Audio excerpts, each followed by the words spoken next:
अब हम शुरू कर रहे हैं properties of circle angle basis. अब देखिए, एक सर्कल, ये एक सेंटर, सर्कल में तो एक ही सेंटर होता है। अब सेंटर पर जो एंगल बनता है वो सर्कमफ्रेंस पर बनने वाले एंगल का जस्ट डबल होता है। मान लो यहाँ पर एंगल बना है x, तो यहाँ बनेगा आपका 2x। सेंटर पर जो एंगल बनेगा always double of angle at circumference, याद रखिएगा। एंगल एट सेंटर ऐसे लिख सकते हैं, angle at centre is double angle at circumference.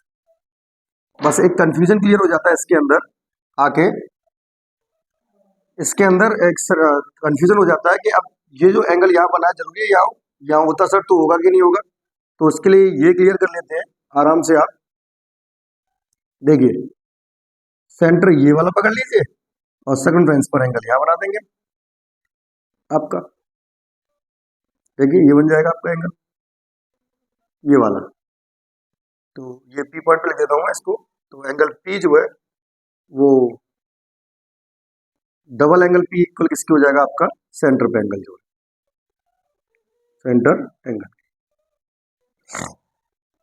इसके बाद दूसरी प्रॉपर्टी है, देखिए यहां लिख देता हूं, ये आपका एक सर्कल,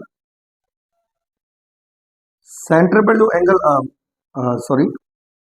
सेम सेगमेंट में बनने वाले एंगल्स कैसे होते हैं, इक्वल होते हैं। देखिए एक यहाँ एंगल बना दिया मैंने आपका, आप चाहे तो एक एंगल इधर बना सकते हैं, चाहे तो आप एक एंगल इधर बना सकते हैं, कहीं भी बना लीजिए। ये सारे एंगल्स की वैल्यू कैसी होगी, सिमिलर आएगी। ये सब एंगल इक्वल होंगे, एक ही आर्क में जितने भी एंगल्स आते हैं उन सब की वैल्यू कैसी होती है, एक जैसी रहती है। इनको बोलते हैं angle in same segment, angle in same segment. और अगर ये डायग्राम क्लियर नहीं है तो एक बार फिर से बना देता हूं। देखिए 2 पॉइंट हो गए, इन दोनों पॉइंट से आप कितने भी एंगल ड्रॉ कर लीजिए एक सर्कल के अंदर, वो सब इक्वल होंगे। देखिए ये वाला एंगल इक्वल, ये वाला हो गया, एक ये वाला एंगल हो जाएगा, इन सब की वैल्यू इक्वल आती है। और रहता है आपके पास एंगल इन सेमी सर्कल, बता देता हूं इसे मैं, angle in semi circle, angle in semi circle. देखिए सेमी सर्कल में जो एंगल बनता है वो ऑलवेज 90 डिग्री का होता है। अब इस चीज को प्रूव किया जा सकता है आपके पहले वाले कॉन्सेप्ट से, ये भी प्रूव हो जाता है पहले वाले कॉन्सेप्ट से।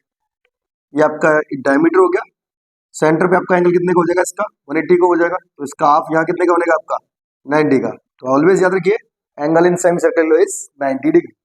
तो ये 3 कॉन्सेप्ट हो गए आपके एंगल पर बेस्ड। अब बात करते हैं आर्क पर बेस। अब देखिए अगर 2 इक्वल सर्कल है, पहली बात तो कोई भी आर्क की थ्योरम बिना इक्वल सर्कल के लग नहीं सकती है, 2 इक्वल सर्कल होने ही चाहिए।